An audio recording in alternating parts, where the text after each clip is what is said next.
أعوذ بالله من الشيطان الرجيم. بسم الله الرحمن الرحيم.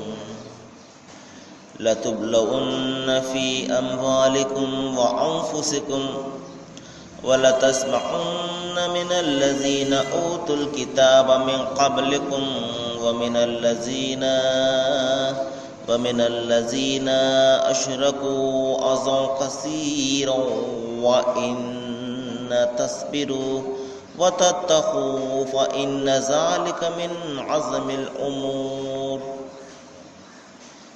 صدق الله العظيم. అనంత కరుణామయుడు, అపార కృపాశీలుడు, పాలకుడు, పోషకుడు, సర్వలోక సృష్టికర్త అయిన అల్లాహ్ శుభనామంతో ప్రారంభిస్తున్నాను. సోదర సోదరిమణులారా, అయ్యలారా, అమ్మలారా, అస్సలాము అలైకుం వరహమతుల్లాహి వబర్కాతు. దీని అర్థం, సర్వలోక ప్రభువు, సర్వ సృష్టికర్త అల్లాహ్ మనందరి జీవితాలలో శాంతిని కురిపించునుగాక, ఆమీన్.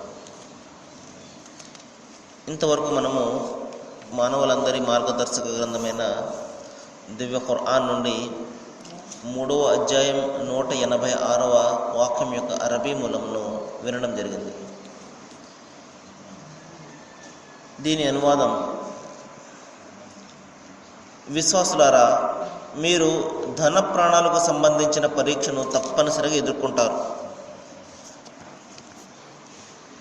గ్రంథ ప్రజల నుండి, ముష్రిక్కుల నుండి మీకు కష్టం కలిగే అనేక మాటలు మీరు వింటారు. మరి ఈ పరిస్థితుల్లో మీరు గనక సహనంతో, భయభక్తులతో నిలకడగా ఉంటే అది ఎంతో సాహసంతో కూడుకున్నటువంటి కార్యం. సోదర సోదరిమణులారా,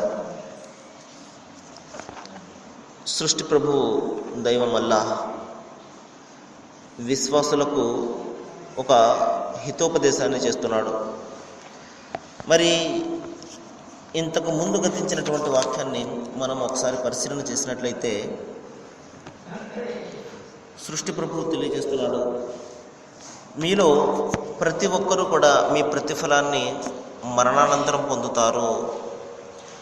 అయితే నిజమైనటువంటి సాఫల్యము, నిజమైనటువంటి ప్రతిఫలము ఏమిటంటే, అక్కడ మీరు నరకం నుండి తప్పించుకోండి.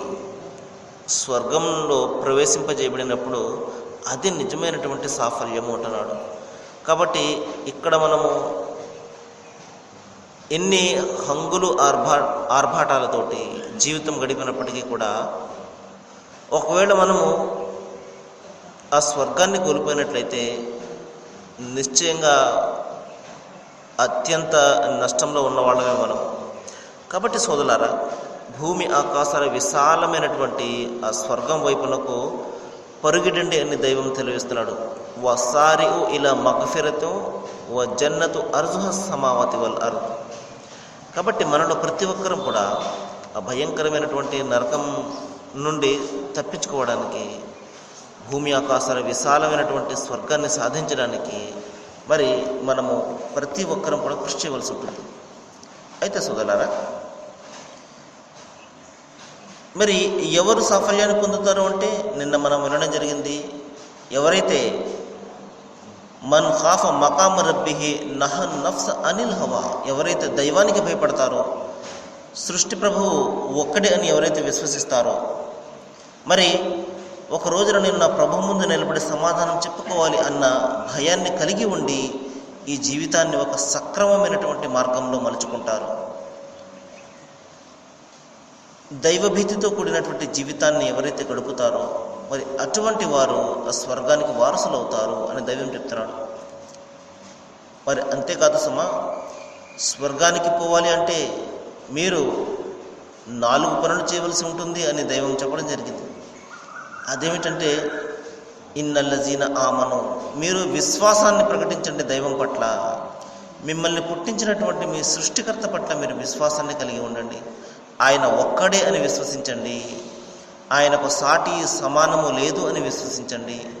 ఆయన ఒక్కడే మీ ఆరాధనలకు, మీ ప్రార్థనలకు, మీ పూజలకు, మీ స్తుతులకు, మీ స్తోత్రాలకు అర్హత గలవాడు అని గ్రహించి మీ సంపూర్ణమైనటువంటి లొంగుబాటు సమర్పణ ఆయన ఒక్కరికి మాత్రమే చేయండి.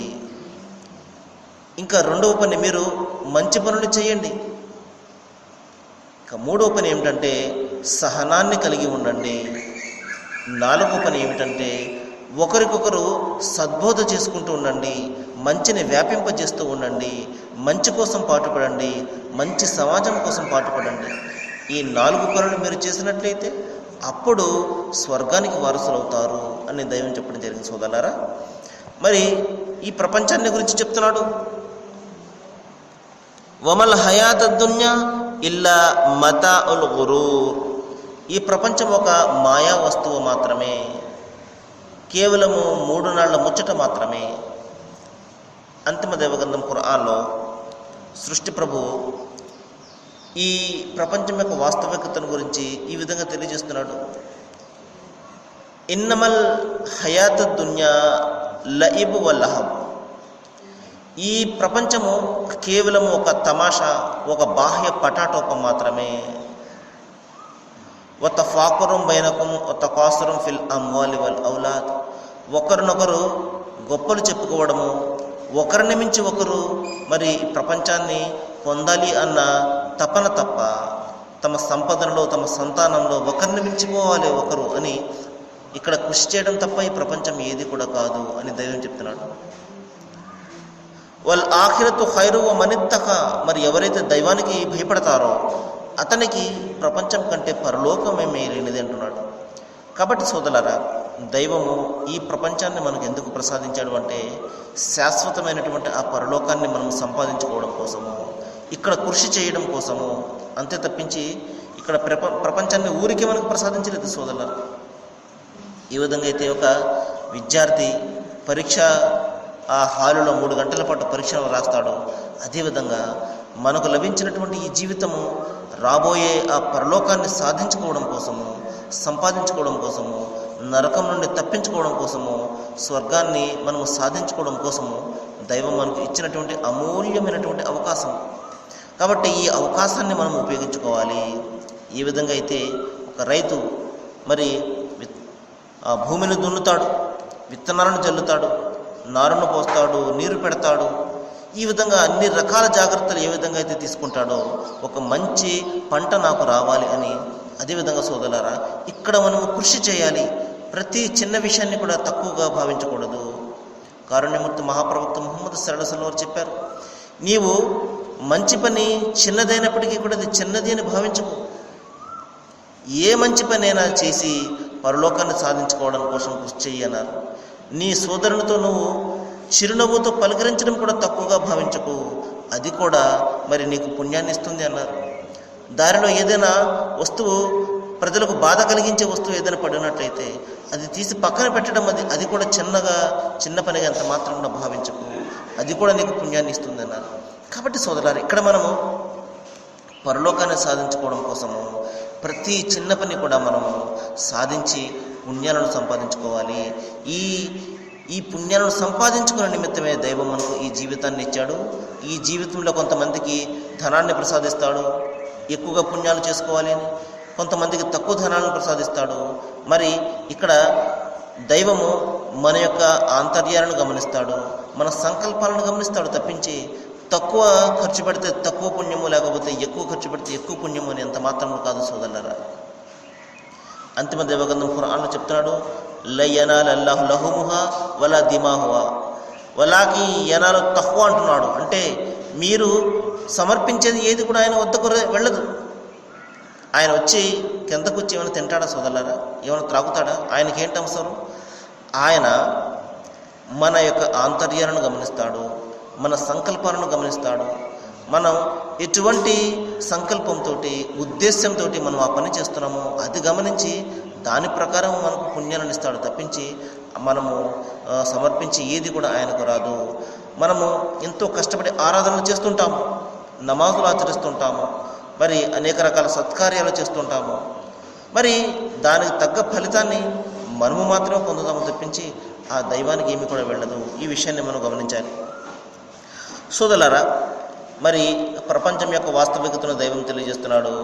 మరి ఈ ప్రపంచాన్ని నేను ఎందుకు ప్రసాదించానంటే వల నబులు వన్నకు అహసను అమల, నేను మీకు ఈ ప్రపంచాన్ని మంచి పనులు ఎవరు చేస్తారో గమనించడం కోసము, పరీక్షించడం కోసమే నేను మీకు మరి ప్రసాదించాను అంటున్నాడు.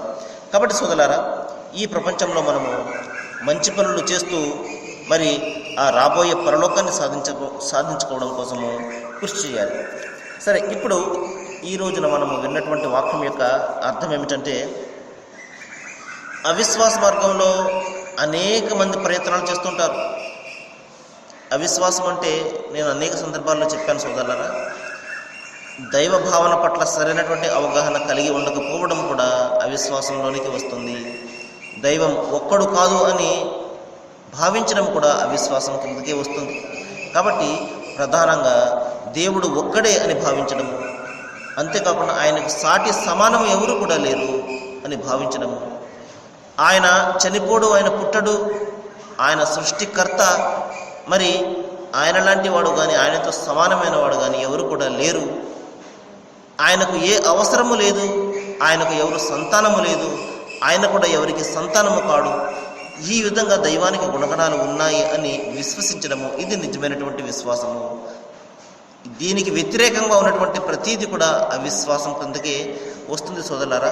మరి దైవం చెప్తున్నాడు, ఎవరైతే అవిశ్వాస మార్గంలో ప్రయత్నాలు చేస్తుంటారో వారు ఎంతగా మరి విశ్వాసులను ఎంతగానో బాధ పెడతారు.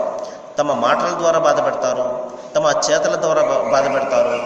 వాళ్లకు ఉన్నటువంటి అన్ని అవకాశాలను కూడా ఉపయోగించుకుని సత్యాన్ని అణచడానికి ప్రయత్నం చేస్తుంటారు. మీడియా ద్వారా కానివ్వండి, ఇంకా తమ మాటల ద్వారా కానివ్వండి, తమ ప్రసంగాల ద్వారా కానివ్వండి, సత్యాన్ని అణచడానికి ప్రయత్నం చేస్తుంటారు. సృష్టికి కర్త ఒక్కడే అన్న ఈ సత్యము మరి అనాది నుండి దైవము తన గ్రంథాల ద్వారా, తన ప్రవక్తల ద్వారా తెలియజేసినటువంటి సత్యం. దీనికి వ్యతిరేకంగా అనేక మరి ప్రయత్నాలు చేస్తున్న వాళ్ళు మనకు కనబడుతూ ఉంటారు సోదరులారా. ఈ విధంగా చెప్తున్నాడు. మరి అవిశ్వాస మార్గంలో ఎవరైతే మరి పరిగెడుతుంటారో వారు రకరకాలైనటువంటి మాటల ద్వారా, చేతల ద్వారా విశ్వాసులను వారు మరి బాధ పెడుతుంటారు. అయితే వారు అల్లాహకు ఎంత మాత్రం కూడా హాని కలిగించలేరు. ఎందుకు అంటే పరలోకంలో వారికి ఏ భాగం కూడా ఇవ్వరాదనే అల్లాహ్ యొక్క అభిమతము. ఇక్కడ ఒక ప్రశ్న వస్తుంది, అదేమిటండి, దైవము నరకంలోనికి త్రోసివేయడానికే నిర్ణయించుకుంటాడా? ఆ విధంగా ఒక వర్గం వారిని దైవం ఎందుకు నరకానికి పంపిస్తాడు? ఆయనకి ఏమిటి అవసరం? సోదరులారా, నేను అనేక సందర్భాల్లో చెప్పాను, సృష్టి ప్రభువు అందరినీ సమానంగా పుట్టించడం జరిగింది. ఆయనకు ఒకరు ఎక్కువ, ఒకరు తక్కువ అనేది అంత మాత్రం కూడా లేదు. అయితే అన్ని రకాల మరి సందేశాలు ఇచ్చిన తర్వాత కూడా, అన్ని రకాలుగా నచ్చజెప్పిన తర్వాత కూడా ఒక వ్యక్తి ఎప్పుడైతే మరి విశ్వసించకుండా, ఈ మాటను వినకుండా మొండితనంతో ఉంటాడో దైవం వాడిని ఎంత మాత్రం పట్టించుకోడు సోదరులారా. తన ప్రవక్తల ద్వారా, తన గ్రంథాల ద్వారా, ఈ విధంగా దైవదాసుల యొక్క మాటల ద్వారా, ఈ విధంగా ప్రసంగాల ద్వారా తన సందేశాన్ని ఆయన వినిపించేస్తాడు, దైవం ఒక్కడే అన్న సందేశాన్ని. మరి అంతేకాకుండా మనం ఏమి చేయాలి, ఏమి చేయకూడదు అని మన జీవితానికి సంబంధించినటువంటి ఒక ధర్మశాస్త్రాన్ని కూడా ఆయన మనకు ప్రసాదించేస్తాడు. ఇన్ని చేసిన తర్వాత కూడా మరి ఎవరైతే మంచి మార్గంలో వెళ్తారో వారికి లభించే సౌకర్యాలను గురించి, మరణానంతరం వారికి లభించే ఆ సుఖాలను గురించి కూడా చెప్తాడు. మరి ఎవరైతే ఈ మాట వినకుండా మొండితనంతో ఉంటారో వారికి మరి వారు ఎదుర్కొనే భయంకరమైనటువంటి నరక శిక్షణ గురించి కూడా జ్ఞాపకం చేస్తాడు.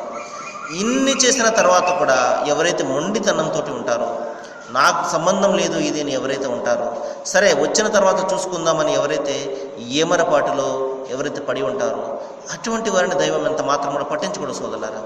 అంతిమ దైవగ్రంథం ఖురాన్లో చెప్తున్నాడు, వల్లాహు యహ్దీ మయ్యషావ్ ఇలా సిరాత ముస్తకీం. దైవం తాను తలచిన వారికి మార్గాన్ని చూపుతాడు. వల్లాహు యహ్దీ ఇలైహి మన్ అనాబ. నా వైపునకు ఎవరైతే మరలుతారో వానికి మాత్రమే నేను మార్గాన్ని చూపుతానంటున్నాడు. కాబట్టి మన ప్రయత్నంగా మనము దైవాన్ని గురించి ఆలోచన చేయకుండా, కృషి చేయకుండా ఉన్నట్లయితే దైవం కూడా మనల్ని ఎంత మాత్రం కూడా రక్షించడు సోదరులారా. కాబట్టి మన కృషి మనము చేయాలి. మనము దైవ వైపునకు తిరిగినప్పుడు ఆయన తన వైపునకు ఆకర్షించుకుంటాడు. తన వైపునకు వచ్చే మార్గాన్ని అప్పుడు చెప్తాడు. ఈ విధంగా ఇన్ని అవకాశాలను దైవము కలుగజేసిన తర్వాత కూడా ఎవరైతే మొండితనంతో ఉంటారో మరి వారికి దైవము నరక శిక్షణ తప్పించి మరే శిక్షణ కూడా విధించాడు.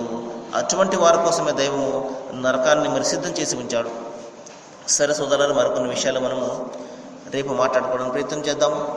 ఏ విషయాలైతే మన ముందుకు వస్తున్నాయో వీటి పట్ల మనం ఆలోచన చేసి ఆచరణ చేసి మరి సృష్టి ప్రభు యొక్క ఆగ్రహాన్ని తప్పించుకునే విధంగా దైవము మరి మనందరికీ కూడా మార్గనిర్దేశన చేయాలని, అల్లాహ్ అందరికీ మంచిని చేయాలని నేను వేడుకుంటూ ముగిస్తున్నాను. వాకురద్దవన అల్హమ్దులిల్లాహి రబ్బిల్ ఆలమీన్. అస్సలాము అలైకుం.